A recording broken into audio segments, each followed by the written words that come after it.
La disolución del yo. Libro 30. Bienvenidos a la primera cámara inicial pública mundial dirigida de motivación continua. Online. Intégrate aquí hoy y siempre. Gnosis lasrevinu.es.tl. Gnosis Samaeleana. Ciencia, arte, filosofía mística, política, IQ, movers gnóstico, IQ, Ajiacac 124 soles instruccionales. Cábala, astrología, viajes astrales, alquimia, reencarnación, ufología, ecología, superación personal, meditación, práctica, antropología, agrocultura, elemento, terapia, tecnopiscotrónica, dharmatización, metafísica, gimnasia del sol, nacer, virtualización, dramatización, despertar, nueva personalidad, siembra, naturaleza, iniciación, sumums académicas, culturales, religares, suprapropoliética, y más desde la instrucción solar de la resurrección. Gnosis Samaeleana. La capital matriz mundial de la Gnosis Samaeleana, Versalles Azulut.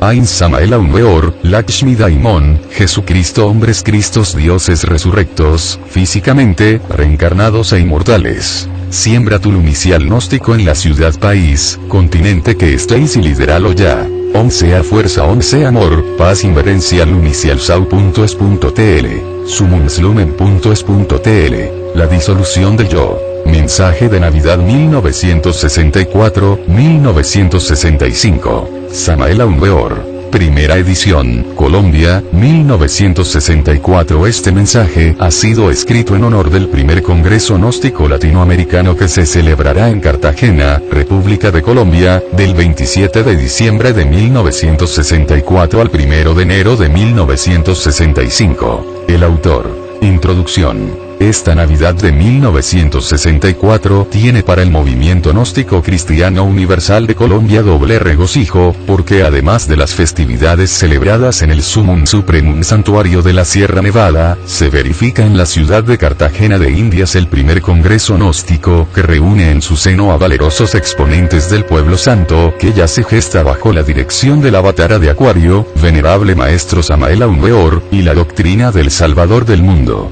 Este magno acontecimiento nacional se verifica precisamente en la ciudad heroica, donde se dio el primer grito de independencia de nuestra emancipación, para sacudir el yugo de la esclavitud, y con este primer congreso gnóstico el Avatara de Acuario nos da la segunda parte del mensaje que la venerable Logia Blanca entrega por su conducto a la pobre humanidad doliente, que gime y llora por una esclavitud más oprobiosa que la que oprimió a nuestros progenitores y predecesores. Buscad la verdad y ella os hará libres. Leemos en los Evangelios, conocimiento exacto que se cumple cada vez que un valeroso rompe con la maldad del mundo y busca realizarse a fondo. Verdad que no ha podido ser rebatida por los enemigos de la pureza y santificación. Filósofos y escritores de antaño han preguntado qué es la verdad. Aquí en este mensaje nos entrega el Avatara de Acuario, normas concretas para descubrir en nosotros esa verdad de que nos habla el divino Rabí de Galilea. Hay tres pecados capitales que separan al hombre de la verdad. Primero, el que miente peca contra el Padre, que es la verdad, y contra el noveno mandamiento. Segundo, el que odia, peca contra el Hijo, que es amor, y contra el primer mandamiento de la ley de Dios.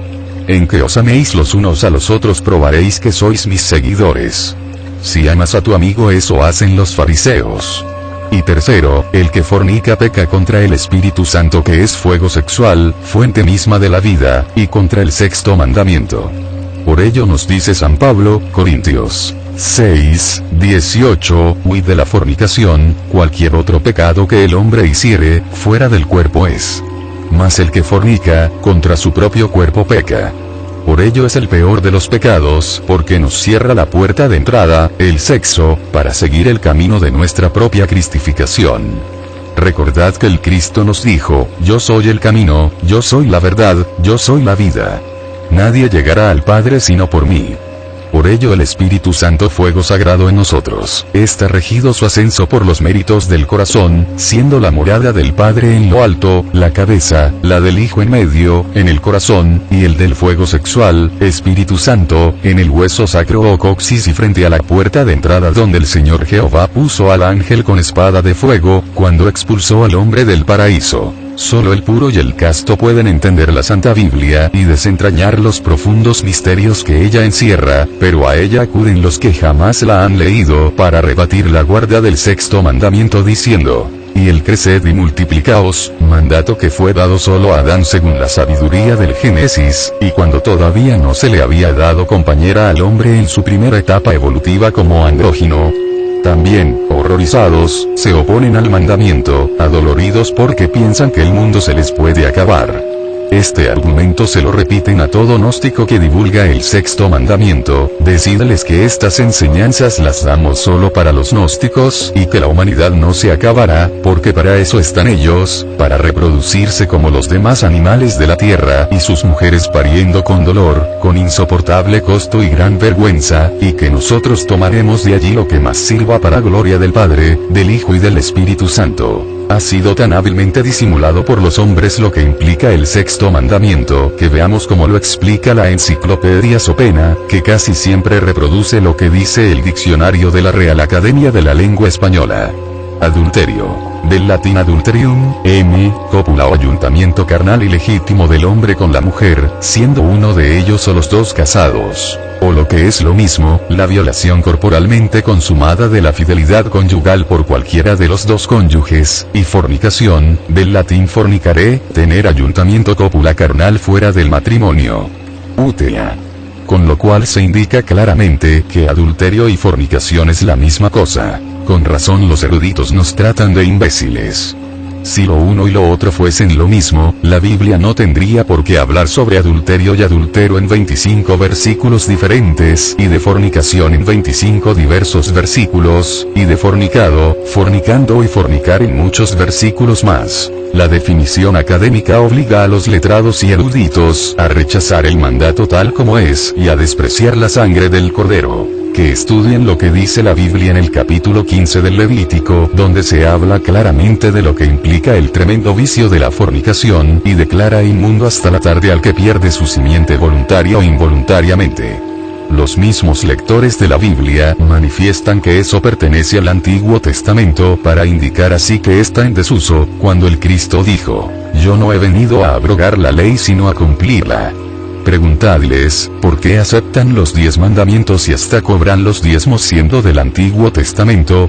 El diccionario de la Real Academia define la palabra besar, del latín besallere, va a tocar alguna persona o cosa con los labios, contrayéndolos o dilatándolos suavemente para manifestar amor, amistad o reverencia.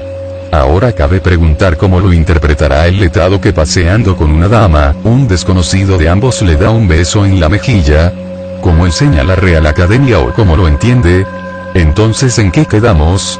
Nosotros los gnósticos usamos el plan divino para el acontecimiento de una divina concepción, y muchas veces se procesa en la forma en que lo denuncia la Santa Biblia, y acontece el caso de Ana, madre de Juan el Bautista, que lo tuvo a la edad de 70 años, por cuyo motivo ese hijo tuvo que vivir en el desierto y vestirse con pieles de animales. Los externos usan millones de espermatozoides para su propia reproducción, nosotros los aprovechamos para darnos vida, luz y sabiduría a nosotros mismos, y con la escapada de uno solo de ellos, logramos obtener hijos de la luz. Sostienen los amantes del vicio que la mujer sufre cuando el varón le niega la simiente.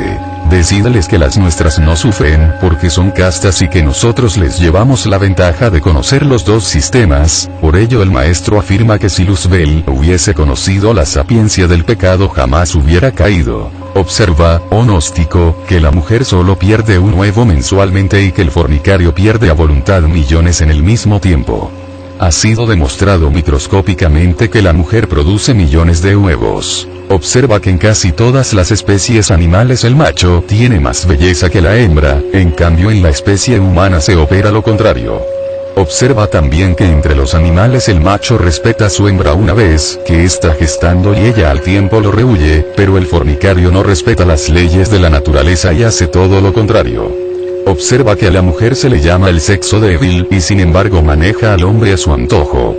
Cuando el hombre recupera la castidad perdida, se rejuvenece y se embellece como los animales, que él hace castos a la fuerza para explotarlos, adquiere nuevamente el bastón de mando, el báculo de los patriarcas y se liberta del sexo, y lo domina. Nuestra simiente se nutre de 3 alimentos básicos. Primero con lo que comemos. Segundo con lo que respiramos. Y tercero, con lo pensamos. Ahora sabrás por qué hemos pedido para ti saneamiento completo, alejando vicios, separando carnes y pidiéndote castidad en pensamiento, palabra y obra, y no olvides que esto es para ti, no es para los de afuera. Por ello el Cristo decía, no des margaritas a los cerdos porque las hollan. Observa, oh gnóstico, al humilde campesino que de sus siembras recoge lo que vale, la simiente o semilla, y deja que el bagazo se pudra en la tierra. No hagas como el habitante del abismo, que cuida mucho su cuerpo físico, llenándolo de distinciones y agasajos, y luego bota y hasta desprecia su simiente, y rueda en la vejez como naranja exprimida pisoteada de todo transeúnte.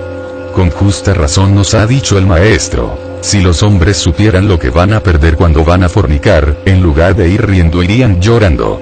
No hagas, oh gnóstico, como los habitantes del laberinto que alegran su tristeza con licores y lupanares. Toma el vino de luz, el licor de mandrágoras, el licor de los dioses para que permanezcas heroico y rebelde ante la maldad del mundo. Pero no cambies como Esaú los derechos de primogenitura por un plato de lentejas. Ni como la mujer de Lot, volviendo la cara al pasado, ni viviendo entre las dolorosas tumbas de los recuerdos. No creas, oh gnóstico, que sacar a las gentes del laberinto es cosa fácil, para ello se requieren hombres de pureza inmaculada, virtud acrisolada y haber formado a Cristo en su corazón, y sin embargo, por ahí te atacarán los enemigos del Cristo interno para dañar honra y honor. Observa que al hablarle a un niño de matrimonio, te tratará de loco porque él no tiene madurez para apreciar y juzgar el tema a tratar. Igual cosa pasará con los hombres que no tienen madurez espiritual. Si le hablas de la doctrina de la cristificación y de la redención, también te tratarán de loco y se unirán para atacarte. Por ello fue muerto con gran vergüenza el Hijo del Hombre, por predicar esta doctrina. Tampoco te alarmes porque hoy se opongan a la venta de tus libros las grandes librerías y se nieguen a imprimirlos las grandes editoriales. Ya llegará el día en que los pedirán y buscarán en bien de sus negocios y por sobre toda consideración. Los hombres tienen sus creencias y nosotros se las respetamos, y en medio de todas las creencias de los hombres se encuentran los buscadores de la sala de la sabiduría divina. Dadle siempre la mano a todos ellos como obras de misericordia. Ahora, escoge tú el camino. ¿Agrada al mundo o agrada a Dios? Con los hombres la muerte y con el Padre la resurrección. Julio Medina B. Maestro Garga Cuichin. Sumum Supremum Sanctuarium Gnosticum. Diciembre, 1964. Capítulo primero. El órgano cundartiguador. Han transcurrido muchísimos millones de años, evolucionando e involucionando lentamente desde la noche aterradora del pasado, y todavía el ser humano no sabe quién es, ni de dónde es, ni hacia dónde va.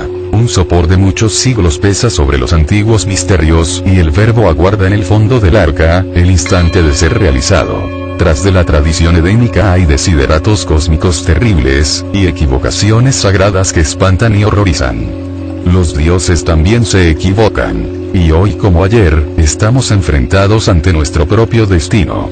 Estamos ante el dilema del ser y del no ser de la filosofía. Mucho se ha hablado sobre la serpiente sagrada, y hoy vamos a hablar claramente sobre el órgano cundartiguador. Dioses y devas, avataras y reyes divinos, han luchado desde hace millones de años para acabar con las consecuencias del órgano cundartiguador.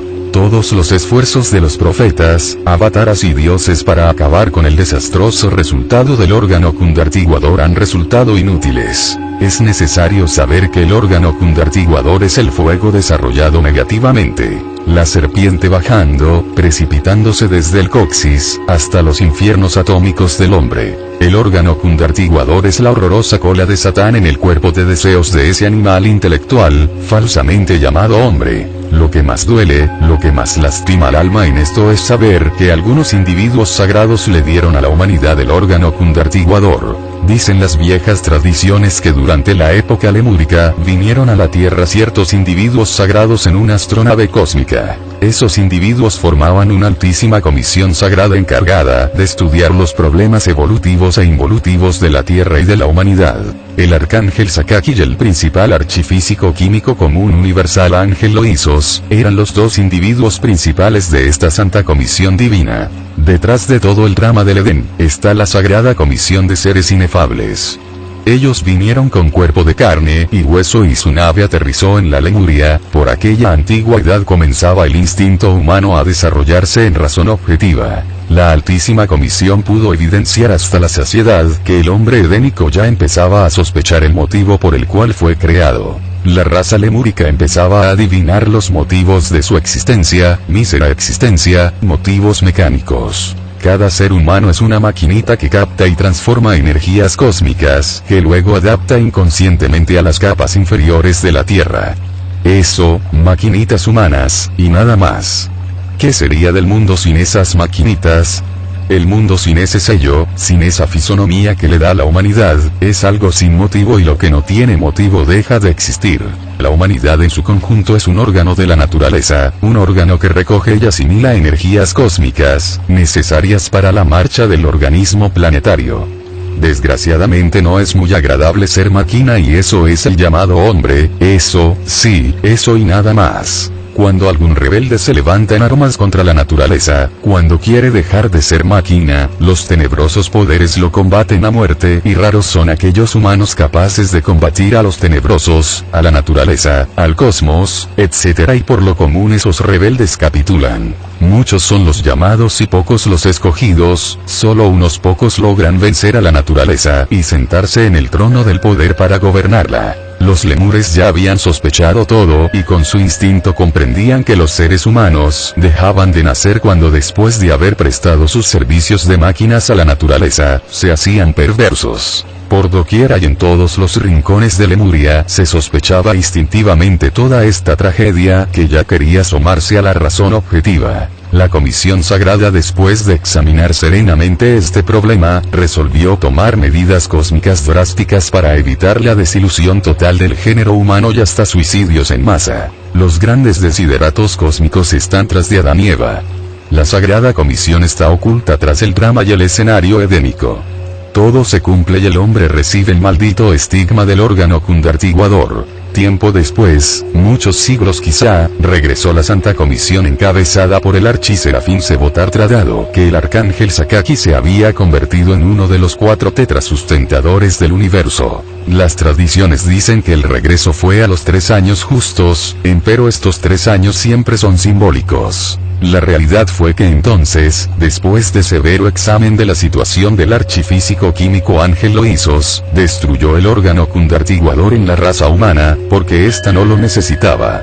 El ser humano había abandonado todas sus sospechas y se había ilusionado de las bellezas de este mundo. Los dioses salvaron al ser humano de una gran crisis. Lograron que se ilusionara de este mundo y que viviese en él como todo un ciudadano planetario, pero no pudieron salvarlo de las malas consecuencias del órgano cundartiguador. Realmente las malas consecuencias de dicho órgano se convirtieron en hábitos y costumbres equivocadas que al irse al fondo interno de nuestra psiquis, se convirtieron en el subconsciente. El ego o yo psicológico es el mismo subconsciente cuyas raíces se hallan en las malas consecuencias del órgano cundartiguador. Mucho luchó el Santísimo Asiata Shiemash para quitarle a la humanidad las malas consecuencias del órgano cundartiguador. Mucho sufrió el Santo Lama en el Tíbet para salvar a la humanidad de esas horribles consecuencias del mencionado órgano fatal. Muchas amarguras pasaron Buda, Jesús, Moisés y otros para libertar a la humanidad de las desastrosas consecuencias del órgano cundartiguador. La Sagrada Comisión de Seres Inefables se echó un terrible karma cósmico sobre sus hombros. Dicho karma será pagado en el futuro Manvantara. Escuchadme, hermanos gnósticos. Comprended que solo con los 3 factores de la revolución de la conciencia podéis acabar con las malas consecuencias del órgano cundartiguador. Esos 3 factores son: A. Muerte del yo psicológico. B. Nacimiento del ser en nosotros. Y C. Sacrificio por la humanidad. El yo muere a base de rigurosa comprensión creadora. El ser nace en nosotros con el maituna, magia sexual.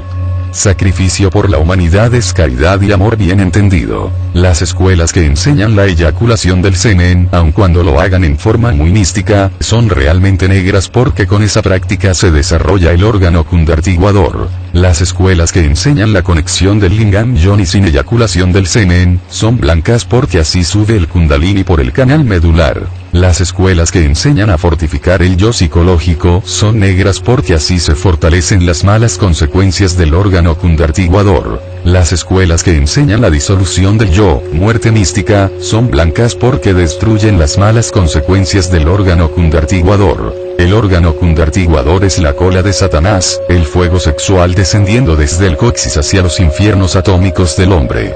Capítulo 2. El Ens Seminis. Amadísimos hermanos gnósticos, es necesario que en esta Navidad comprendáis a fondo todas las evoluciones e involuciones del Ens Seminis, porque dentro de él podréis vosotros hallar con suma paciencia todo el Ens Virtutis del elemento fuego. Cuentan las tradiciones esotéricas que después de la desaparición del continente Atlante, sobrevivieron ciertos conocimientos relativos al origen y significación del Ens Seminis. Dicen las viejas tradiciones que esos conocimientos relacionados con el Ens Seminis sobrevivieron al sumergimiento de la Atlántida, pero que después de unos 35 siglos de guerras incesantes todos esos conocimientos se perdieron. Los viejos sacerdotes cuentan que de toda la primitiva sabiduría relacionada con el Ens Seminis, solo quedó la tradición que afirmaba categóricamente la posibilidad de autorrealizarse íntimamente con el Exioeari, semen o esperma. Ciertas informaciones fragmentarias aquí y allá dispersas por distintos lugares, no indicaban los métodos para operar con el Ens Seminis, y los primitivos arios descendientes de la Atlántida, cansados de tantas guerras, comenzaron a indagar buscando el esoterismo del Ens Seminis. Los anhelantes buscadores de la luz sabían muy bien por las tradiciones que con el Ens Seminis se logra la autoperfección individual, pero desconocían la clave tántrica del Maituna y sufrían buscándola, mas no la encontraban. Realmente solo los viejos hierofantes egipcios, indostaníes, etc., descendientes de la antigua sociedad atlante llamada Kaldan, poseían toda la ciencia tántrica completa con la clave secreta del Maituna. Entrar a las viejas escuelas de misterios era algo muy difícil porque las pruebas eran muy terribles y muy pocos las pasaban con éxito. La gran mayoría de aspirantes a la luz nada sabían sobre el Maituna, pero por las tradiciones comprendían que con el Ens Seminis sabiamente transmutado se logra la autoperfección. El ignorante procede siempre ignorantemente, y muchos creyeron que con solo abstenerse sexualmente quedaría resuelto el problema de su autorrealización. Este concepto equivocado originó muchas comunidades de monjes abstemios organizados en sectas y religiones, que ignoraban el Maituna. Creyeron los ignorantes que con solo abstenerse quedaría resuelto el problema de su autoperfección. Así es y así ha sido y así será siempre la ignorancia. Lo más lamentable es que todavía a estas horas de la vida, existan no solo monjes, sino también muchos pseudo-ocultistas y pseudo-esoteristas convencidos que con solo abstenerse, ya está resuelto el problema de su autorrealización. En el esperma hay evoluciones formidables y tremendas involuciones. El solo trabajo natural de formación del esperma es evolutivo. El último resultado de todo lo que comemos y bebemos, es el esperma. Es también necesario saber que las evoluciones del esperma están sometidas a la fundamental ley cósmica sagrada, de Hepta para Parsimok, que es la ley del Santo 7, la septenaria ley.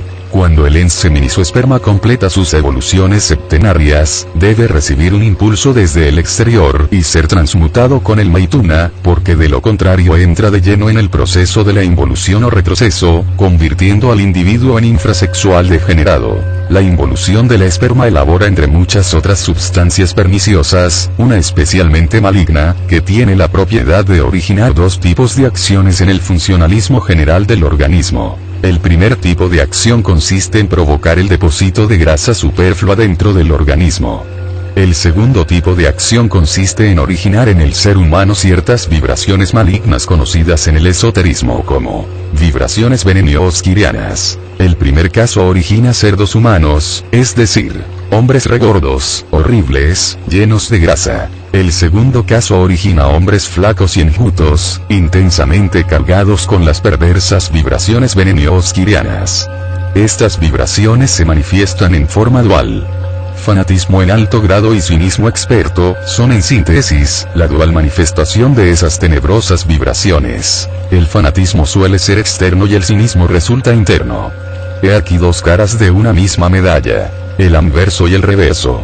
Lo más grave de todo esto y de esa absurda abstinencia sexual es que las tenebrosas vibraciones venenoskirianas no solo estimulan las malas consecuencias del órgano cundartiguador, sino que también pueden desarrollar realmente dicho órgano maligno. Si tenemos en cuenta que todo opuesto contiene a su contrario, y que por lo tanto dentro de la misma luz están las tinieblas y viceversa, y que dentro de la virtud está su opuesto en estado latente, etc., debemos entonces comprender a fondo la palabra Kundalini. Kunda, nos recuerda al órgano cundartiguador. Lini, en antiguo lenguaje atlante, significa fin. Esto es pues, a fin del órgano cundartiguador. Analizando a fondo la cuestión, llegamos a la conclusión lógica que necesitamos el Maituna para transmutar el Enseminis y poner fin no solo al órgano cundartiguador, sino a las consecuencias que quedaron de dicho órgano. Cuando el yo se disuelve y la serpiente de fuego sube por el canal medular, desaparecen hasta los últimos vestigios del órgano cundartiguador. Debido a eso, podemos darle al fuego sagrado el nombre de Kundalini, que significa, a fin del órgano cundartiguador. Capítulo 3: Los 7 cosmos. La Cábala dice que existen 2 cosmos, el macrocosmos y el microcosmos. El primero representa lo infinitamente grande, lo segundo representa lo infinitamente pequeño. La enseñanza cabalista sobre los 2 cosmos está incompleta, es tan solo una enseñanza fragmentaria. Existen 7 cosmos y no únicamente 2 como pretenden equivocadamente los cabalistas. El absoluto en sí mismo es explicado por la Cábala como teniendo 3 aspectos, a saber: 1. Ein Sof Aur. 2. Ein Sof. 3. Ein. Ein Sof Aur viene a ser el círculo externo. Ein Sof viene a ser el círculo medio. Ein es de hecho Sat, el inmanifestado absoluto. El primer cosmos no podría existir dentro del inmanifestado Ein, ni siquiera dentro del Ein Sof. El primer cosmos solo puede existir en el Ein Sof Aur. El primer cosmos es de naturaleza puramente espiritual y su nombre es protocosmos. El segundo es el ayocosmos o melagocosmos, esto es, el gran cosmos, todos los soles, todos los mundos del espacio infinito. El tercer cosmos es el macrocosmos, del cual hablan los cabalistas en sus libros, y está compuesto por la Vía Láctea con sus 18 millones de soles, que giran alrededor del Sol central Sirio. El cuarto es el deuterocosmos, que está constituido por el Sol de nuestro sistema solar con todas sus leyes. El quinto es el mesocosmos, nuestro planeta Tierra. El sexto es el microcosmos hombre. El séptimo es el tritocosmos, lo infinitamente pequeño, átomos, moléculas, insectos, microbios, electrones, etc. y además el Avicii, abismo. Entre el microcosmos hombre y el macrocosmos existen el mesocosmos y el deuterocosmos, por lo tanto resulta un poco caprichosa aquella frase que dice: el hombre es el microcosmos del macrocosmos. Cada uno de los 7 cosmos tiene sus leyes propias. El gnóstico tiene que estudiar las leyes que gobiernan a estos 7 cosmos, a fin de saber cuál es el puesto que ocupamos en la vida y cómo debemos hacer para lograr la liberación final. Rayo de la creación. Dice el maestro G que el rayo de la creación inicia su crecimiento desde el absoluto y termina en la luna. El error del maestro G consiste en creer que la luna es un fragmento desprendido de la Tierra. La luna es mucho más antigua que la Tierra, es un mundo ya muerto, un mundo que perteneció a otro rayo de la creación. Realmente nuestro propio rayo de creación se inició en el absoluto y terminó en el infierno, infernus, Avicii, Tartarus griego, Averno romano, reino mineral sumergido, morada fatal de los tenebrosos sublunares. El rayo de la creación correctamente explicado es así: A. Absoluto. B. Todos los mundos. C. Todos los soles. D. El sol. E. Todos los planetas. F. La Tierra. G. El abismo. Los hermanos del movimiento gnóstico deben comprender a fondo este conocimiento esotérico que en este mensaje de Navidad les damos para que sepan cuál es el lugar exacto que vienen a ocupar en el rayo de la creación.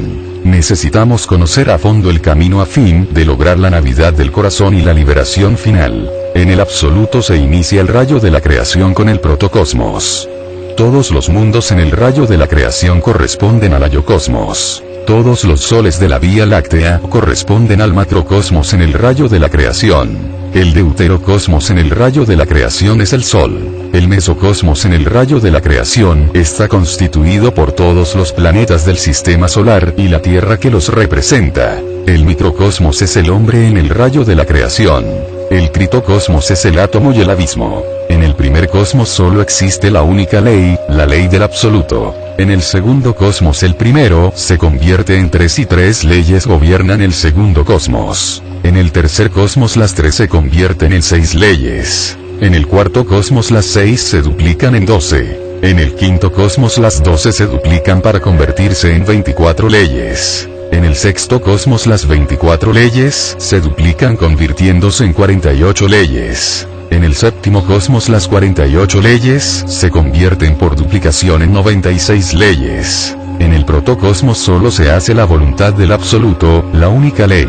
En el segundo cosmos la gran ley se convierte en 3, Padre, Hijo y Espíritu Santo, fuerza positiva, fuerza negativa, fuerza neutra. En el tercer cosmos comienza la mecánica porque las 3 fuerzas primordiales se dividen convirtiéndose en 6. En el cuarto cosmos la vida se vuelve mucho más mecánica porque ya no son 6, sino 12 las leyes que lo gobiernan. En el quinto cosmos la vida es muchísimo más mecánica y ya casi nada tiene que ver con la voluntad del absoluto, porque las 12 leyes se han vuelto 24. En el sexto cosmos la vida es tan tremendamente materialista y mecánica que ya ni siquiera se sospecha que existe la voluntad del absoluto. Nosotros vivimos en un mundo mecánico de 48 leyes, un mundo donde no se hace la voluntad del absoluto, un apartadísimo rincón del universo, un lugar oscuro y terriblemente doloroso. El puesto que ocupamos en el rayo de la creación es lamentable, en nuestro mundo ya no se hace la voluntad del absoluto y ni siquiera la voluntad de las 3 divinas personas llamadas Padre, Hijo y Espíritu Santo. 48 espantosas leyes mecánicas nos gobiernan y dirigen, somos realmente unos infelices desterrados viviendo en este valle de amarguras. Por debajo de nosotros en el rayo de la creación solo están los desgraciados del abismo gobernados por la horrible mecánica de las 96 leyes. Necesitamos libertarnos de las 48 leyes para pasar el quinto cosmos, el de las 24 leyes.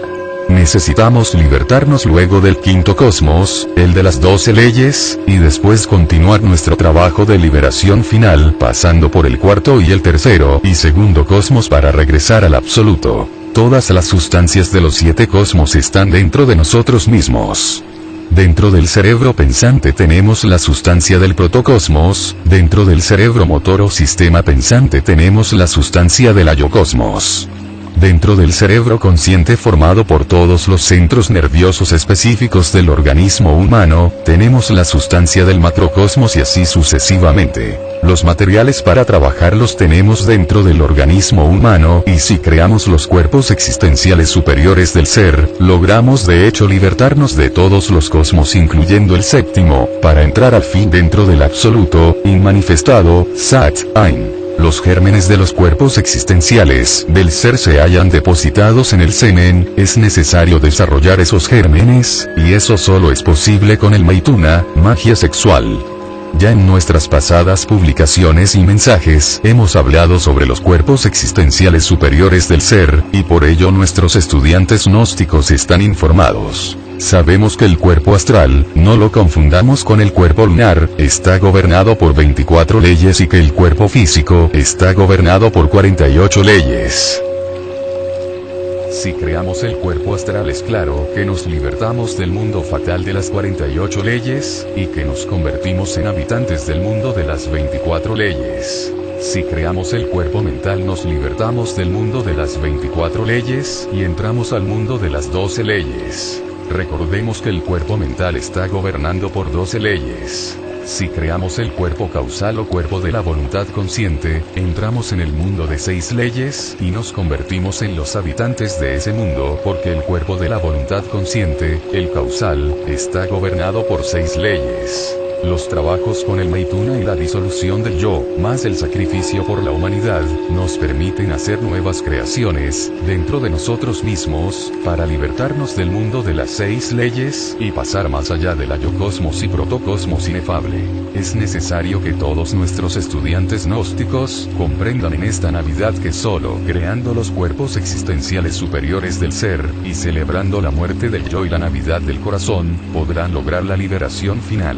El ser solo puede entrar dentro de aquel que ha creado los cuerpos existenciales superiores. La Navidad del corazón solo puede ser celebrada de verdad por aquel que haya creado los cuerpos existenciales superiores del ser. La constitución del animal intelectual llamado equivocadamente hombre, es la siguiente. A. Cuerpo físico. B. Cuerpo vital. C. Cuerpo lunar de deseos. D. Cuerpo mental lunar. E. El yo pluralizado. F. El Buddhata. Los 3 aspectos del Atman Buddhimanas, o espíritu divino, espíritu de vida, espíritu humano, no han encarnado en el ser humano porque éste no posee todavía los cuerpos solares, es decir, los cuerpos existenciales del ser. Todos nuestros esfuerzos se dirigen a libertarnos de la luna, que desgraciadamente llevamos en nuestros cuerpos lunares. Creándonos los cuerpos solares, nos libertamos de la influencia lunar. Solo con el Maituna, magia sexual, podemos darnos el lujo de crear nuestros cuerpos solares, porque los gérmenes de dichos cuerpos se hallan en el semen. Los cuerpos lunares, nos tienen viviendo en el mundo de las 48 leyes, el Valle de las Amarguras. Los cuerpos lunares son femeninos, por eso los hombres de este mundo, en los mundos internos después de la muerte son mujeres subconscientes, frías, fantasmales. Es muy lamentable que los escritores teosofistas, pseudo-rosacrucistas, etc., no hayan sido capaces de comprender que los vehículos internos actuales del ser humano, son cuerpos lunares que debemos desintegrar después de habernos creado los cuerpos solares. Es imposible liberarnos del mundo de las 48 leyes, mientras no hayamos creado los cuerpos existenciales superiores del ser. Capítulo 4. El yo psicológico. Los pseudo-ocultistas y pseudo-esoteristas, dividen el ego en 2 yoes. Yo superior y yo inferior. Superior e inferior es división de un mismo organismo. Yo superior, yo inferior es todo ego, todo yo. El íntimo, lo real ser, no es el yo, trasciende todo yo, está más allá de todo yo. El íntimo es el ser es lo real, lo atemporal, lo divinal. El yo tuvo un principio y tendrá inevitablemente un fin, todo lo que tiene un principio tiene un fin. El ser, el íntimo, no tuvo principio, no tendrá fin. Él es lo que siempre ha sido y lo que siempre será. El yo continúa después de la muerte y retorna a este valle de lágrimas para repetir acontecimientos, satisfacer pasiones y pagar karma. El ser no continúa porque no tuvo principio, solo continúa lo que pertenece al tiempo, lo que tuvo un principio. El ser no pertenece al tiempo. Lo que continúa está sometido a decrepitud, degeneración, dolor, pasión. Nuestra vida actual, es el efecto de nuestra vida pasada, continuación de nuestra vida pasada, el efecto de una causa anterior. Toda causa tiene su efecto, todo efecto tiene su causa, toda causa, se transforma en efecto, todo efecto se convierte en causa. Nuestra vida presente es la causa de nuestra vida futura vida tendrá por causa nuestra vida actual, con todos sus errores y miserias. Continuar es aplazar el error y el dolor, nosotros debemos morir de instante en instante para no continuar. Es mejor ser que continuar. El yo es el origen del error y de su consecuencia que es el dolor, mientras exista el yo, existirá el dolor y el error. Nacer es dolor, morir es dolor, vivir es dolor. Dolor en la niñez, la adolescencia, la juventud, la madurez, la vejez. Todo en este mundo es dolor. Cuando dejamos de existir en todos los niveles de la mente, desaparece el dolor, solo dejaremos de existir radicalmente disolviendo el yo psicológico. El origen del yo es el órgano cundartiguador, el yo está constituido por todas las malas consecuencias del órgano cundartiguador. El yo, es un manojo de pasiones, deseos, temores, odios, egoísmo, envidia, orgullo, gula, pereza, ira, apetencias, apegos, sentimentalismos morbosos, herencia, familia, raza, nación, etc. El yo es múltiple, el yo no es individual, el yo existe pluralizado, y continúa pluralizado y retorna pluralizado. Así como el agua se compone de muchas gotas, así como la llama se compone de muchas partículas ígneas, así el yo se compone de muchos yoes. Millares de pequeños yoes constituyen el yo ego que continúa después de la muerte y retorna a este valle de lágrimas para satisfacer deseos y pagar karma. En cinta sucesiva los yoes pasan en orden sucesivo por la pantalla de la vida, para representar su papel en el drama doloroso de la vida. Cada yo de la trágica cinta tiene su mente propia, y sus ideas, y criterio propio. Lo que a un yo le gusta, a otro yo le disgusta. El yo que hoy jura fidelidad ante el ara de la gnosis, es desplazado más tarde por otro yo que odia la gnosis. El yo que hoy jura amor eterno a una mujer, es reemplazado más tarde por el otro yo que nada tiene que ver ni con la mujer ni con el juramento. El animal intelectual llamado falsamente hombre no tiene individualidad, porque no tiene un centro permanente de conciencia, no tiene continuidad de propósitos porque no tiene un centro de gravedad permanente, solo tiene el yo pluralizado. No es pues extraño que muchos se afilien al movimiento gnóstico y luego se conviertan en enemigos de él. Hoy con la gnosis, mañana contra la gnosis, hoy en una escuela, mañana en otra, hoy con una mujer, mañana con otra, hoy amigo, mañana enemigo, etc. Capítulo B. Retorno y reencarnación. Retorno y reencarnación son dos leyes diferentes. Severos análisis nos han llevado a la conclusión de que existe diferencia entre retornar y reencarnar.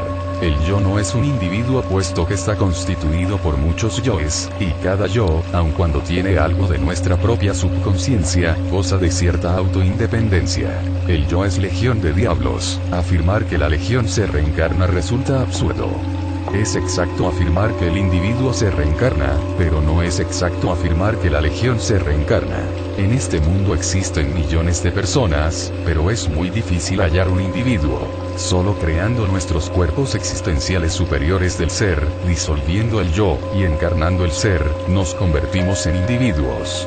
Los individuos sagrados se reencarnan, pero el yo únicamente retorna nueva matriz para vestirse o mejor dijera revestirse con nuevo traje de piel. El yo continúa en nuestros descendientes mediatos o inmediatos, el yo es la raza, el error y el dolor que continúan. Algunos ignorantes pseudo-ocultistas suponen equivocadamente que la personalidad se reencarna y a menudo confunden la personalidad con el yo. La personalidad no es el yo, la personalidad no se reencarna, la personalidad es hija de su tiempo y muere en su tiempo. La personalidad no es el cuerpo físico. La personalidad no es el cuerpo vital, la personalidad no es el yo, la personalidad no es el alma, la personalidad no es el espíritu. La personalidad es energética, sutil, atómica y se forma durante los primeros 7 años de la infancia con la herencia, costumbres, ejemplos, etc., robusteciéndose con el tiempo y las experiencias. 3 cosas van al panteón o cementerio. 1. Cuerpo físico. 2. Cuerpo vital. 3. Personalidad. El cuerpo físico y el vital se desintegran poco a poco en forma simultánea. La personalidad deambula por el cementerio o panteón y solo a través de varios siglos se va desintegrando. Lo que continúa, eso que no se desintegra en el cementerio, es el yo pluralizado. La legión del yo continúa con un cuerpo común, dicho cuerpo no es el astral como suponen muchos. El cuerpo que usa la legión del yo es el cuerpo lunar o cuerpo molecular. Es necesario que los estudiantes gnósticos no confundan el cuerpo lunar con el cuerpo solar. El cuerpo solar es el cuerpo astral. Solo aquellos que han trabajado con el Maituna durante muchos años poseen realmente el cuerpo astral. Los pequeños yoes que habitan en el cuerpo lunar se proyectan por todas las regiones de la mente cósmica y regresan a su cuerpo común, el cuerpo lunar. El yo vestido con su cuerpo lunar retorna a una nueva matriz para revestirse con el traje de piel y repetir en este valle de lágrimas sus mismas tragedias y amarguras. Solo aquellos que poseen el ser se reencarnan. Los que no poseen el ser, retornan. Se necesita poseer el ser para reencarnarse. Se necesita no poseer el ser para retornar. Es sacrificio reencarnarse, es un fracaso retornar. Se reencarnan los individuos sagrados para salvar al mundo. Retornan los imbéciles para atormentar al mundo. Las reencarnaciones sagradas fueron siempre celebradas en el Tíbet con grandes fiestas religiosas. Jesús de Nazaret fue una reencarnación. El nacimiento de Jesús fue el acontecimiento más grande del mundo. Capítulo 6. Disolución del yo. Hermanos míos, Es necesario que vosotros en esta Navidad comprendáis a fondo la necesidad de disolver el yo. El peligro más grande que existe en la vida es el de convertirnos en anasmusianos. Quien no trabaja en la disolución del yo en cada existencia, se va degenerando más y más hasta que por fin deja de nacer porque se ha convertido en anasmusiano peligroso. Existen 4 clases de anasmusianos. 1. Anasmusiano de tipo cretino, demasiado decrépito, estúpido y degenerado. 2. Anasmusianos fuertes, astutos, perversos. 3. Anasmusianos con doble centro de gravedad, pero que no tienen cuerpo astral, y solo usan cuerpo lunar. 4. Anasmusianos con doble centro de gravedad y cuerpo astral. Los anasmusianos de primer tipo son verdaderos cretinos, idiotas, y degenerados sumamente perversos, pero que ya no tienen ni siquiera fuerzas para ser perversos. Esa clase se desintegra rápidamente después de la muerte del cuerpo físico. Los anasmusianos del segundo tipo continúan retornando a este mundo en órganos del reino animal. Los anasmusianos de tercer grado fueron iniciados de magia blanca y adquirieron muchos poderes psíquicos, pero como no disolvieron el yo, se extraviaron del camino y cayeron en la magia negra. Esta clase de anasmusianos es como una moneda de 2 caras, el anverso y el reverso. 2 personalidades internas, una blanca, otra negra, cada una de esas 2 personalidades tiene autoindependencia y psíquicos poderes. Los anasmusianos de cuarto tipo son verdaderos bodhisattvas caídos, que cometieron el error de fortificar el yo. Estos anasmusianos tienen doble centro de gravedad, la divina y la diabólica. Lo más grave de todo es que tienen cuerpo astral. Ejemplo. Andramelech, este anasmusiano confunde a los invocadores inexpertos, los 2 Andramelech son uno, el blanco y el negro. Ambos adeptos son opuestos y sin embargo son uno, y ambos son verdaderos maestros, el uno de la logía blanca, y el otro, de la logía negra. Muchos iniciados que lograron crearse los cuerpos existenciales superiores del ser, fracasaron porque no disolvieron el yo psicológico. Esos iniciados no pudieron celebrar la Navidad del corazón, no lograron encarnar al ser, a pesar de poseer los cuerpos existenciales superiores, y se convirtieron en anasmusianos con doble centro de gravedad. Es necesario comprender la necesidad de trabajar con los 3 factores de la revolución de la conciencia, si es que realmente queremos la autorrealización a fondo. Si excluimos cualquier factor de la revolución de la conciencia, el resultado es el fracaso. Nacer, morir, sacrificarnos por la humanidad, he ahí los 3 factores básicos de la revolución de la conciencia. Magia sexual, disolución del yo, caridad, este es el triple sendero de la vida recta. Algunos hermanos gnósticos nos han escrito pidiéndonos una didáctica para la disolución del yo. La mejor didáctica para la disolución del yo se halla en la vida práctica intensamente vivida. La convivencia es un espejo maravilloso donde el yo se puede contemplar de cuerpo entero. La relación con nuestros semejantes, los defectos escondidos en el fondo subconsciente afloran espontáneamente, saltan fuera porque el subconsciente nos traiciona, y si estamos en estado de alerta percepción, entonces los vemos tal cual son en sí mismos. La mejor alegría para el gnóstico es celebrar el descubrimiento de alguno de sus defectos. Defecto descubierto, defecto muerto. Cuando descubrimos algún defecto debemos verlo en escena como quien está viendo cine, pero sin juzgar ni condenar. No es suficiente comprender intelectualmente el defecto descubierto. Se hace necesario sumergirnos en profunda meditación interior, para atrapar al defecto en los otros niveles de la mente. La mente tiene muchos niveles y profundidades, y mientras no hayamos comprendido un defecto en todos los niveles de la mente, nada hemos hecho, y este continúa existiendo como demonio tentador en el fondo de nuestro propio subconsciente. Cuando un defecto es íntegramente comprendido en todos los niveles de la mente, entonces este se desintegra con su pequeño yo, que lo caracteriza, reduciéndolo a polvareda cósmica en los mundos suprasensibles. Así es como vamos muriendo de instante en instante, así es como vamos estableciendo dentro de nosotros un centro de conciencia permanente, un centro de gravedad permanente. Dentro de todo ser humano que no se halla en último estado de degeneración, existe el Buddhata, el principio budista interior, el material psíquico o materia prima, para fabricar eso que se llama alma. El yo pluralizado gasta torpemente dicho material psíquico en explosiones atómicas absurdas de envidias, codicia, odios, celos, fornicaciones, apegos, vanidades, etc. Conforme el yo pluralizado va muriendo de instante en instante, el material psíquico se va acumulando dentro de nosotros mismos, convirtiéndonos en un centro permanente de conciencia. Así es como vamos individualizándonos poco a poco, desegoistizándonos nos individualizamos. Empero aclaramos que la individualidad no es todo. Con el acontecimiento de Belén debemos pasar a la sobreindividualidad. El trabajo de disolución del yo es algo muy serio, necesitamos estudiarnos a sí mismos profundamente en todos los niveles de la mente. El yo es un libro de muchos tomos. Necesitamos estudiar nuestros pensamientos, emociones, acciones, de instante en instante, sin justificar ni condenar. Necesitamos comprender íntegramente en todas las profundidades de la mente, todos y cada uno de nuestros defectos. El yo pluralizado es el subconsciente.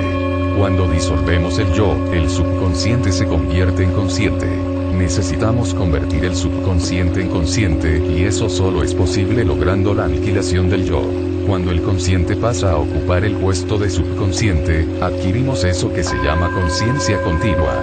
Quien goza de conciencia continua vive a todo instante consciente no solo en el mundo físico, sino también en los mundos superiores. La humanidad actual es subconsciente en un 97% y por ello duerme profundamente no solamente en el mundo físico, sino también en los mundos suprasensibles durante el sueño del cuerpo físico y después de la muerte.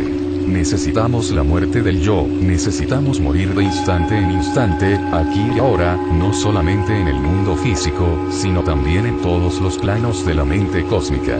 Debemos ser despiadados para con nosotros mismos y hacerle la disección al yo, con el tremendo bisturí de la autocrítica.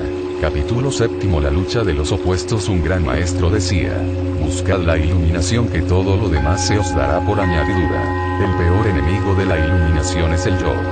Es necesario saber que el yo es un nudo en el fluir de la existencia, una obstrucción fatal en el flujo de la vida libre en su movimiento. Se le preguntó a un maestro: ¿cuál es el camino? ¡Qué magnífica montaña!, dijo, refiriéndose a la montaña donde tenía su retiro. No os pregunto acerca de la montaña, sino acerca del camino. Mientras no puedas ir más allá de la montaña, no podrás encontrar el camino, replicó el maestro. Otro monje hizo la misma pregunta a ese mismo maestro. Allá está justo delante de tus ojos, respondióle el maestro. ¿Por qué no puedo verlo? Porque tienes ideas egoístas. ¿Podré verlo, Señor? Mientras tengas una visión dualista y digas: yo no puedo, y así por el estilo, tus ojos estarán oscurecidos por esa visión relativa. Cuando no hay yo, ni tú, se le puede ver. Cuando no hay yo ni tú, ¿quién quiere ver? El fundamento del yo es el dualismo de la mente. El yo se sostiene por el batallar de los opuestos. Todo el razonamiento se fundamenta en el batallar de los opuestos. Si decimos fulano de tal es alto, queremos decir que no es bajo. Si decimos estoy entrando, queremos decir que no estamos saliendo. Si decimos estoy alegre, afirmamos con ello que no estamos tristes, etc. Los problemas de la vida no son sino formas mentales con dos polos, uno positivo y otro negativo. Los problemas se sostienen por la mente y son creados por la mente. Cuando dejamos de pensar en un problema, este termina inevitablemente. Alegría y tristeza, placer y dolor, bien y mal, triunfo y derrota, constituyen el batallar de los opuestos en el cual se fundamenta el yo. Toda la vida miserable que vivimos va de un opuesto a otro. Triunfo, derrota, gusto, disgusto, placer, dolor, fracaso, éxito, esto, aquello, etc. Necesitamos liberarnos de la tiranía de los opuestos. Esto solo es posible aprendiendo a vivir de instante en instante sin abstracciones de ninguna especie, sin sueños, sin fantasía. ¿Habéis observado cómo las piedras del camino están pálidas y puras después de un torrencial aguacero? Uno solo puede murmurar un "oh" de admiración. Nosotros debemos comprender ese "oh" de las cosas sin deformar esa exclamación divina con la batalla de los opuestos. Josu preguntó al maestro Nansen: ¿qué es el Tao? La vida común, respondió Nansen. ¿Cómo se hace para vivir de acuerdo con ella? Si tratas de vivir de acuerdo con ella, huirá de ti. No trates de cantar esta canción, deja que ella misma se cante. ¿Acaso el humilde hipo no viene por sí solo? Hermanos míos, recordad en esta Navidad esta frase: la gnosis vive en los hechos. Se marchita en las abstracciones y es difícil de hallar, aun en los pensamientos más nobles. Le preguntaron al maestro Bokujo: tenemos que vestir y comer todos los días. ¿Cómo podríamos escapar de esto? El maestro respondió: comemos, nos vestimos. No comprendo, dijo el discípulo. Entonces vístete y come, dijo el maestro. Esta es precisamente la acción libre de los opuestos. Comemos, nos vestimos. ¿Por qué hacer un problema de eso? ¿Por qué estar en otras cosas mientras estamos comiendo y vistiendo? Si estás comiendo, come. Y si estás vistiéndote, vístete, y si andas por la calle, anda, pero no pienses en otra cosa, haced únicamente lo que estáis haciendo, no huyas de los hechos, no los llenes de tantos significados, símbolos, sermones y advertencias. Vívelos sin alegorías, con mente receptiva de instante en instante. Amadísimos hermanos gnósticos que hoy celebran con nosotros la fiesta de Navidad. Comprended que os estoy hablando del sendero de acción, libre del batallar doloroso de los opuestos. Acción sin distracciones, sin escapatorias, sin fantasías, sin abstracciones de ninguna especie. Cambiad vuestro carácter, amadísimos, cambiadlo a través de la acción inteligente, libre del batallar de los opuestos. Cuando se le cierran las puertas a la fantasía, se despierta el órgano de la intuición. La acción, libre del batallar de los opuestos, es acción intuitiva, es acción plena. Donde hay plenitud el yo está ausente. La acción intuitiva nos conduce de la mano hasta el despertar de la conciencia. Trabajemos y descansemos felices abandonándonos al curso de la vida. Agotemos el agua turbia y podrida del pensamiento habitual, y en el vacío fluirá la gnosis y con ella la alegría de vivir. Esta acción inteligente, libre del batallar de los opuestos, nos eleva a un punto en el cual algo debe romperse. Cuando todo marcha bien se rompe el techo rígido de pensar y la luz y el poder del íntimo entran a raudales en la mente que ha dejado de soñar.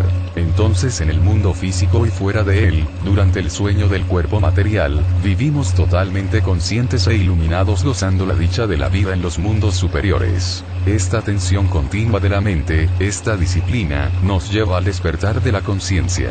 Si estamos comiendo y pensando en negocios es claro que estamos soñando. Si estamos manejando un automóvil y estamos pensando en la novia, es lógico que no estamos despiertos, estamos soñando. Si estamos trabajando y estamos recordando al compadre o a la comadre, o al amigo, o al hermano, etc., es claro que estamos soñando. La gente que vive soñando en el mundo físico, vive también soñando en los mundos internos durante aquellas horas en que el cuerpo físico está durmiendo. Se necesita dejar de soñar en los mundos internos. Cuando dejamos de soñar en el mundo físico, despertamos aquí y ahora, y ese despertar aparece en los mundos internos. Buscad primero la iluminación, que todo lo demás se os dará por añadidura. Quien está iluminado ve el camino, quien no está iluminado no puede ver el camino, y fácilmente puede extraviarse en la senda y caer en el abismo. Es terrible el esfuerzo y la vigilancia que se necesitan de segundo en segundo, de instante en instante para no caer en ensoñaciones. Basta con un minuto de descuido, y ya la mente está soñando al acordarse de algo, al pensar en algo distinto al trabajo o al hecho que estemos viviendo en el momento. Cuando en el mundo físico aprendemos a estar despiertos de instante en instante, en los mundos internos durante las horas de sueño del cuerpo físico, y también después de la muerte, viviremos despiertos y autoconscientes de instante en instante. Es doloroso saber que la conciencia de todos los seres humanos duerme y sueña profundamente, no solamente durante aquellas horas de reposo del cuerpo físico, sino también durante ese estado irónicamente llamado estado de vigilia. La acción libre de dualismo mental produce el despertar de la conciencia. Capítulo 8. Técnica de la meditación. La técnica de la meditación nos permite llegar hasta las alturas de la iluminación. Debemos distinguir entre una mente que está quieta y una mente que está aquietada a la fuerza. Debemos distinguir entre una mente que está en silencio y una mente que está silenciada violentamente. Cuando la mente está aquietada a la fuerza, realmente no está quieta, está amordazada por la violencia. Y en los niveles más profundos del entendimiento hay toda una tempestad. Cuando la mente está silenciada violentamente, realmente no está en silencio y en el fondo clama, y grita y se desespera. Es necesario acabar con las modificaciones del principio pensante durante la meditación. Cuando el principio pensante queda bajo nuestro control, la iluminación adviene a nosotros espontáneamente. El control mental nos permite destruir los grillos creados por el pensamiento. Para lograr la quietud y el silencio de la mente, es necesario saber vivir de instante en instante, saber aprovechar cada momento, no dosificar el momento. Toma todo de cada momento, porque cada momento es hijo de la gnosis, cada momento es absoluto, vivo y significante. La momentaneidad es característica especial de los gnósticos. Nosotros amamos la filosofía de la momentaneidad. El maestro Humón dijo a sus discípulos: si caminan, caminen. Si se sientan, siéntense, pero no vacilen. Un primer estudio en la técnica de la meditación es la antesala de esa paz divina que supera todo conocimiento. La forma más elevada de pensar es no pensar. Cuando se logra la quietud y el silencio de la mente, el yo con todas sus pasiones, deseos, apetencias, temores, afectos, etc. se ausenta. Solo en ausencia del yo puede la esencia de la mente, Buddhata, despertar para unirse al íntimo y llevarnos al éxtasis. Es falso como pretende la escuela de magia negra del Subú, que la monada, o la gran realidad penetre dentro de aquel que todavía no posee los cuerpos existenciales superiores del ser.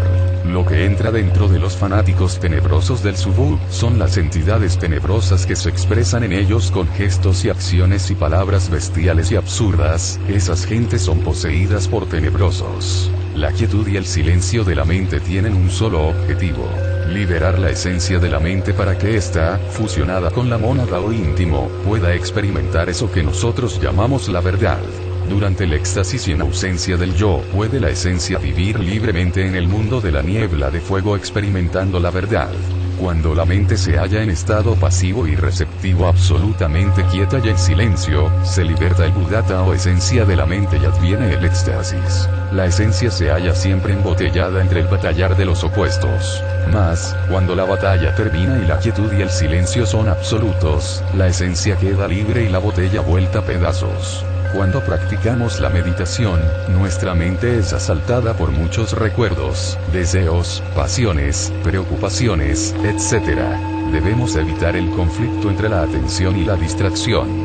Existe conflicto entre la distracción y la atención cuando combatimos contra esos asaltantes de la mente. El yo es el proyector de dichos asaltantes mentales. Donde hay conflicto, no existe quietud ni silencio. Debemos anular al proyector mediante la autoobservación y la comprensión. Examinad cada imagen, cada recuerdo, cada pensamiento que llegue a la mente. Recordad que todo pensamiento tiene dos polos, el positivo y el negativo. Entrar y salir son dos aspectos de una misma cosa, el comedor y el baño, lo alto y lo bajo, lo agradable y lo desagradable, etc. Son siempre los dos polos de una misma cosa. Examinad los dos polos de cada forma mental que llegue a la mente. Recordad que solo mediante el estudio de las polaridades se llega a la síntesis. Toda forma mental puede ser eliminada mediante la síntesis. Ejemplo: nos asalta el recuerdo de una novia. ¿Es bella? Pensemos que la belleza es el opuesto de la fealdad, y que si en su juventud es bella, en su vejez será fea.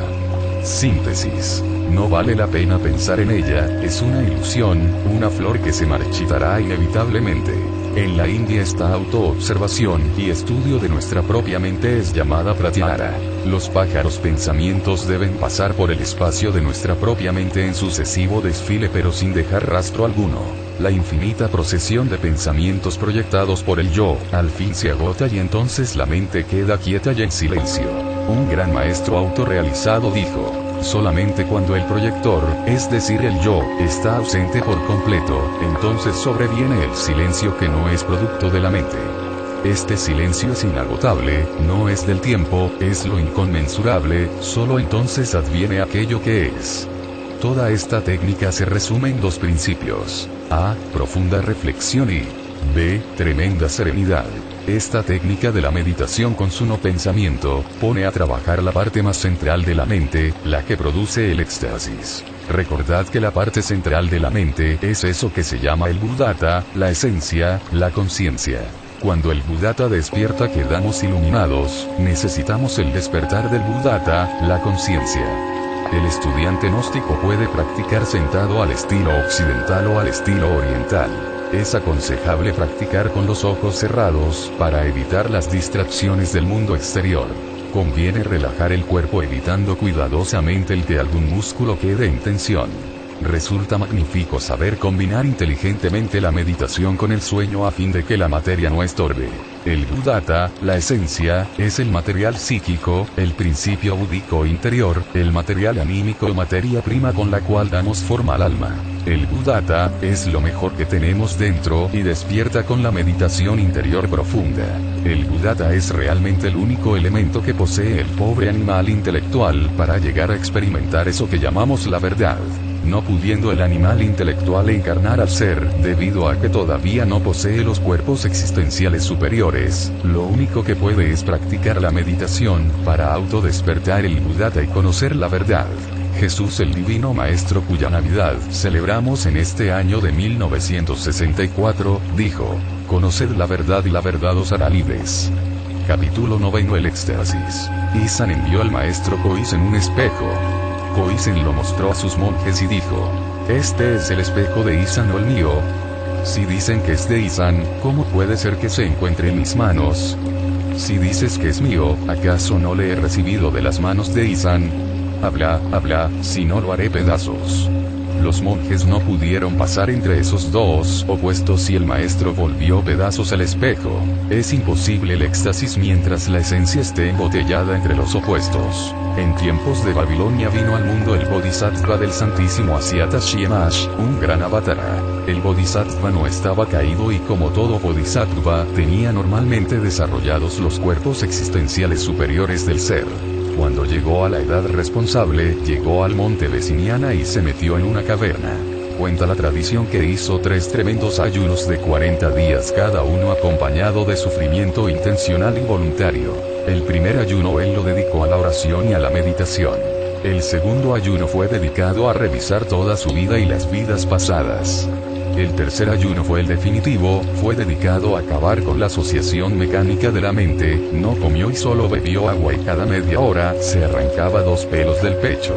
Existen 2 tipos de asociación mecánica que vienen a ser la base de los opuestos. A. Asociación mecánica por ideas, palabras, frases, etc.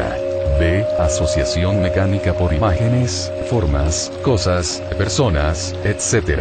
Una idea se asocia a otra, una palabra a otra, una frase a otra y viene el batallar de los opuestos. Una persona se asocia a otra, el recuerdo de alguien viene a la mente, una imagen se asocia a otra, una forma a otra y continúa el batallar de los opuestos. El Bodhisattva del Avatar Asyata Shemash sufriendo lo indecible, y ayunando 40 días, mortificándose espantosamente, sumido en profunda meditación íntima, logró la disociación de la mecánica mental y su mente quedó solemnemente quieta y en imponente silencio. El resultado fue el éxtasis con encarnación de su real ser. Asyata Shemash hizo en Asia una gran obra, fundando monasterios y estableciendo por donde quiera gobernantes de conciencia despierta. Este Bodhisattva pudo encarnar a su real ser durante la meditación, debido a que tenía los cuerpos existenciales superiores del ser. Aquellos que no tienen los cuerpos existenciales superiores del ser no pueden lograr que la divinidad o el ser operen dentro de ellos o se encarnen, pero sí pueden liberar la esencia para que se fusione con el ser y participe de su éxtasis. En estado de éxtasis podemos estudiar los grandes misterios de la vida y de la muerte. Hay que estudiar el ritual de la vida y de la muerte, mientras llega el oficiante, el íntimo, el ser. Solo en ausencia del yo se puede experimentar la dicha del ser. Solo en ausencia del yo, adviene el éxtasis. Cuando se logra la disociación de la mecánica mental, viene eso que los orientales llaman estallido de la bolsa, irrupción del vacío. Entonces hay un grito de júbilo porque la esencia, el Buddhata, se ha escapado de entre la batalla de los opuestos y ahora participa de la comunión de los santos. Solo experimentando el éxtasis, se sabe lo que es la verdad y la vida. Solo en ausencia del yo gozamos la dicha de la vida en su movimiento. Solo en estado de éxtasis podemos descubrir el hondo significado de la Navidad, que esta noche celebramos con júbilo en nuestro corazón. Cuando en estado de éxtasis estudiamos la vida del Cristo, descubrimos que gran parte del drama cósmico representado por el Señor, se quedó sin escribir. Debemos practicar diariamente la meditación gnóstica, se puede practicar solos o acompañados. La técnica de la meditación enseñada en este mensaje, debe establecerse en todos los lumiciales gnósticos, como una obligación, convirtiendo dichos lumiciales, en centros de meditación. Todos los hermanos gnósticos en grupos, deben sentarse a meditar. Todo grupo gnóstico debe practicar esta técnica de la meditación antes o después de los rituales. También se puede y se debe practicar la técnica de la meditación en la casa, diariamente. Quienes puedan salir de paseo al campo, deben hacerlo para meditar en el silencio del bosque. Basados en este mensaje y con estas enseñanzas, se necesita incluir dentro del orden de los lumiciales gnósticos, la técnica de la meditación. Entregamos a los lumiciales, la única técnica que debe ser aceptada por todos los lumiciales. Es falso asegurar que la gran realidad pueda operar dentro de un individuo que no posea los cuerpos existenciales del ser. Es estúpido afirmar que la gran realidad penetre dentro de alguien, como lo pretenden los tenebrosos del Subur, disque para arrojar fuera de nosotros las entidades animales instintivas sumergidas que constituyen el yo pluralizado. Repetimos. La gran realidad no puede penetrar dentro de aquellos que no posean los cuerpos existenciales superiores del ser. Solo con el Maituna, magia sexual, podemos crear los cuerpos superiores existenciales del ser. El gran avatar Asiata Shiemach pudo encarnarse en su Bodhisattva, cuando este último se hallaba con la mente en absoluta quietud y silencio. Debido al hecho concreto de que ya poseía los cuerpos existenciales superiores del ser, desde antiguas reencarnaciones. Es necesario también aclarar que después del éxtasis, a pesar de recibirse un tremendo potencial de energía, no por ello queda disuelto el yo, como creen equivocadamente muchos estudiantes de ocultismo. La disolución del yo solo es posible a base de profunda comprensión e incesante trabajo diario en nosotros mismos de instante en instante. Explicamos todo esto para que no se confunda la meditación gnóstica con las prácticas tenebrosas del Subur y muchas otras escuelas de magia negra. Cuando un místico alcanza el éxtasis, siente al regresar al cuerpo físico la necesidad urgente de crearse los cuerpos existenciales superiores del ser y el indescriptible anhelo de disolver el yo. El éxtasis no es un estado nebuloso, sino un estado de asombro trascendente asociado a una perfecta claridad mental. Hermanos míos, os deseo feliz Navidad y próspero Año Nuevo. Que la estrella de Belén resplandezca en vuestro camino. Paz inverencial. Samael Aumeor. Aviso urgente. Con inmenso júbilo para todos nosotros vamos a celebrar el primer Congreso Gnóstico Latinoamericano en la ciudad de Cartagena, Colombia. Ya el movimiento gnóstico estaba necesitando el Congreso. En estos instantes estamos iniciando la nueva era acuaria entre el augusto tronar del pensamiento. Nuestro gran movimiento se propone iniciar ahora una era de intensísima actividad gnóstica en el mundo entero. Es por ello que el Congreso Gnóstico se hacía ya indispensable.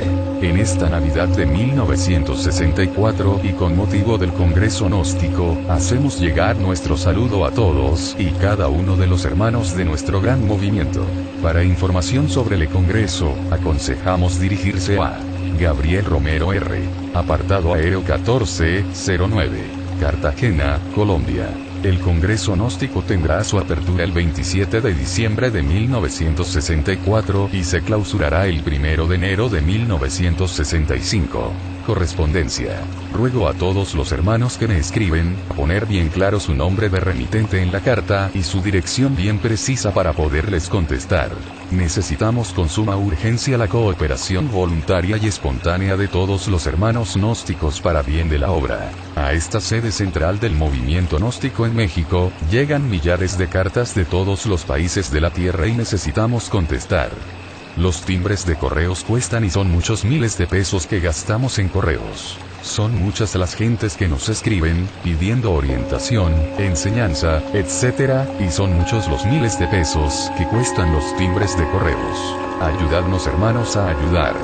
Enviad a México vuestro óvulo. Es cooperar para ayudar a miles de personas. Nosotros ayudamos orientando. Con buena voluntad y noble corazón, todos los hermanos pueden ayudarnos a ayudar. Las cartas pueden venir dirigidas así.